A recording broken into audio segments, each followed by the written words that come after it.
Halo semua pencinta sepak bola, kembali lagi di channel Arsaka Story. Kali ini akan membahas kekalahan timnas Indonesia versus China. Jangan lupa like, komen, share and subscribe, karena semua itu gak bayar alias gratis. Jangan kemana-mana sebelum video ini habis. Luka dari kekalahan timnas Indonesia melawan China cukup berkesan untuk para pemainnya. Inilah evaluasi kekalahan timnas Indonesia atas China dan line up terbaik timnas untuk saat ini. Setelah skuad Garuda keok dari China 2-1 pada laga yang berlangsung di Qingdao Youth Football, ini membekas luka yang cukup dalam untuk para pemain dan juga sang pelatih Shin Tae-yong. Dapat terlihat bahwa kekalahan timnas Indonesia atas China ini berasal dari kecerobohan dan blunder kita. Dalam keputusannya, setidaknya ada 5 keputusan dari Shin Tae-yong yang berlaku blunder hingga menyebabkan kekalahan skuadnya. Mengutip dari akun Instagram pengamat bola @garudanusantara_official, terdapat 6 evaluasi yang harusnya pelatih Shin Tae-yong dapat lihat untuk kedepannya.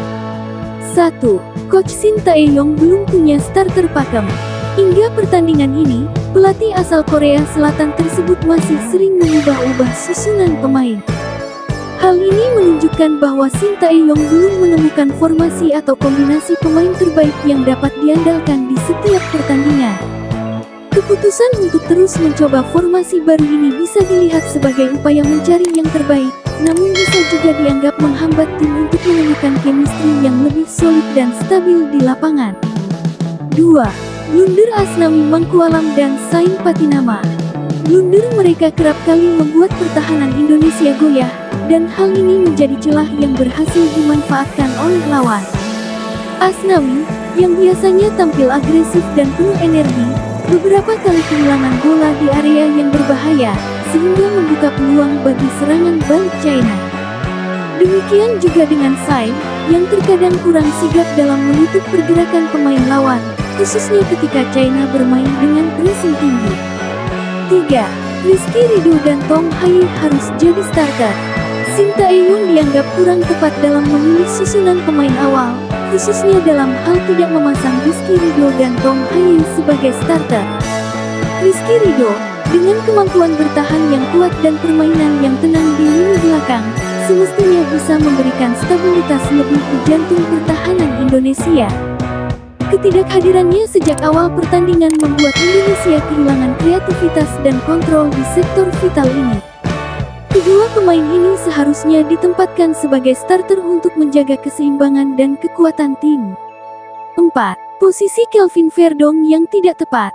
Keputusan untuk menempatkan Kelvin Verdong, yang dikenal dengan daya jelajah tinggi dan kemampuan menyerang dari sektor sayap, sebagai bek tengah center back, adalah hal yang sangat disayangkan.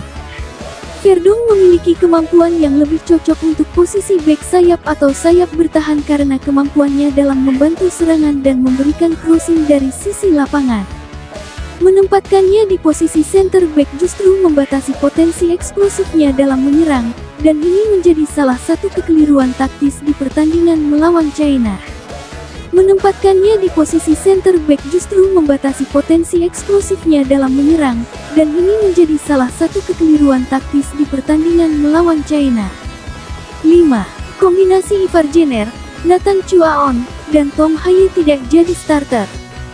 Salah satu aspek positif dari permainan Indonesia adalah kekuatan lini tengah ketika Ivar Jenner, Nathan Chuaon, dan Tong Hye bermain bersama.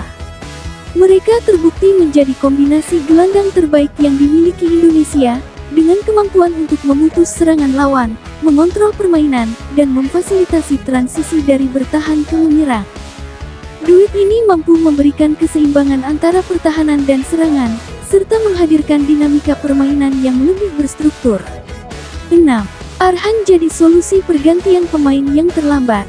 Dalam pertandingan melawan China, serangan Indonesia sudah buntu sejak pertengahan babak kedua. Namun, pergantian pemain baru dilakukan ketika keadaan sudah sulit untuk dibalikkan. Shin Tae-yong dianggap kurang cepat merespons situasi di lapangan. Di sini, Pratama Arhan, dengan kemampuan lemparan jauhnya yang menjadi salah satu senjata andalan, seharusnya bisa dimanfaatkan lebih awal. Arhan bisa memberikan dimensi berbeda dalam serangan dengan lemparan jauhnya yang mematikan, terutama dalam situasi bola mati dan saat pertahanan China sulit ditembus.